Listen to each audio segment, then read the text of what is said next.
Hello there. I'm just gonna kick stuff. Yeah. Hello there. I recently put out a video, IRX, IRJ, IRD versus like my Marshall. Can they sound like my Marshall? And they all were really competitive, if not better at a lot of times. So they all held their own. Now I was called out because I was going out of the send out instead of the balanced out. Here's why. When these all of them were launched, the send out and the balanced out is essentially the same signal, except the send doesn't have an IR. And since I was adding my IR in the box, I wanted to make sure to not accidentally have double IR going. But last year there was a firmware update that added power amp simulation digitally. And I thought it came out of both of those outputs, but it doesn't. Power amp sim comes out of the balanced output, so it's happening after your effects loop.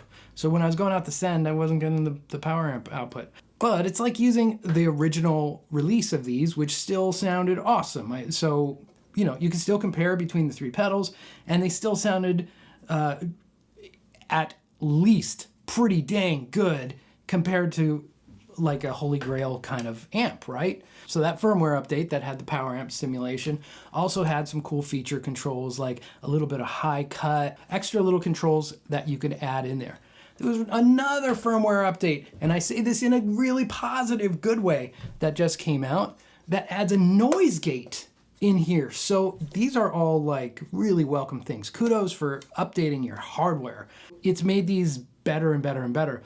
I do have the noise gate always set on just the middle setting for the high gain channel, not on the low gain channel, although it just doesn't need it if I'm going low gain. But I've never really explored the power amp sim on these. So I'm going to today play the same thing from the balanced out and the send, so it'll be the same signal with that one with the power amp sim, the other without it.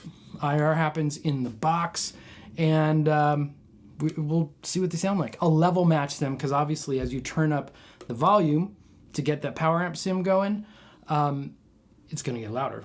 So I'll level match it so we're listening to the same thing, and we'll see what that sounds like. Let's go, figure it out together.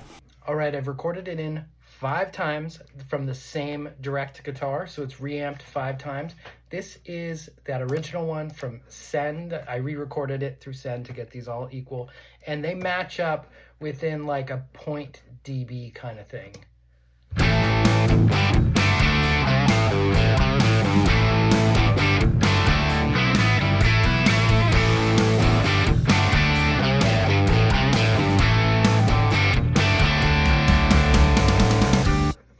Okay, and now the volume at 12 o'clock.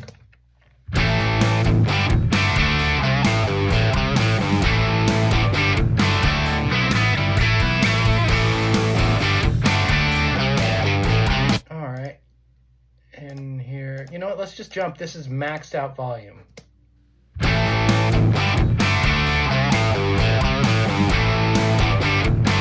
I wonder if that's like too much. Here's 2 o'clock.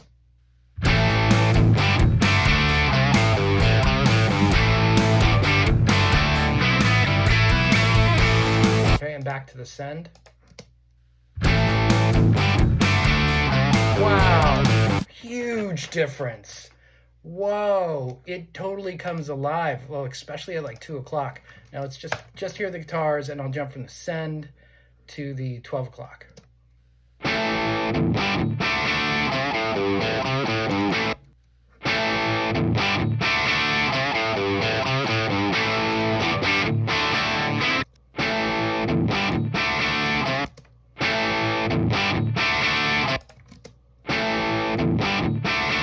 Yeah, it gets a little sad. It's like, and then when you go through that power amp simulation that they added in their first firmware update, it goes woo, and it kind of comes alive.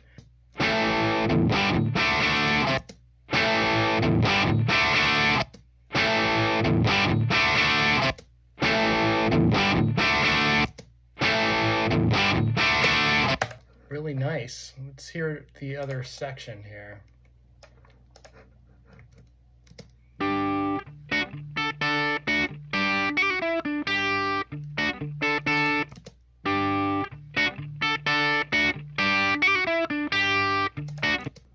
Really nice.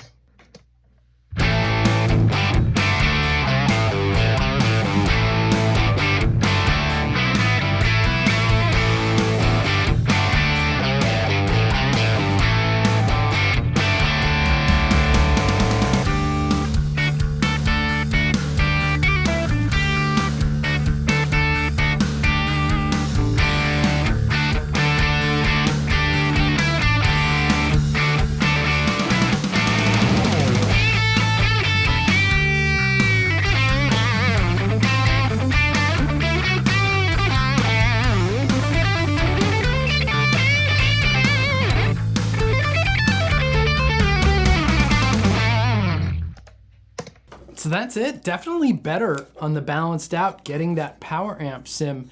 It's not really even subtle. It's subtle going from, like, if you're worried that your volume is here instead of here, I wouldn't worry too much about that. I'd try and keep it between 10 and 2 if you can. But even when it's fully cranked, it feels a little maybe overblown, but it's not night and day. It is more night and day jumping between the send and the balance output. So that is good to know. And make sure you do your firmware updates, because the noise gate update on this is fantastic as well. All right, gang, thank you for watching. We'll see you next time. See you.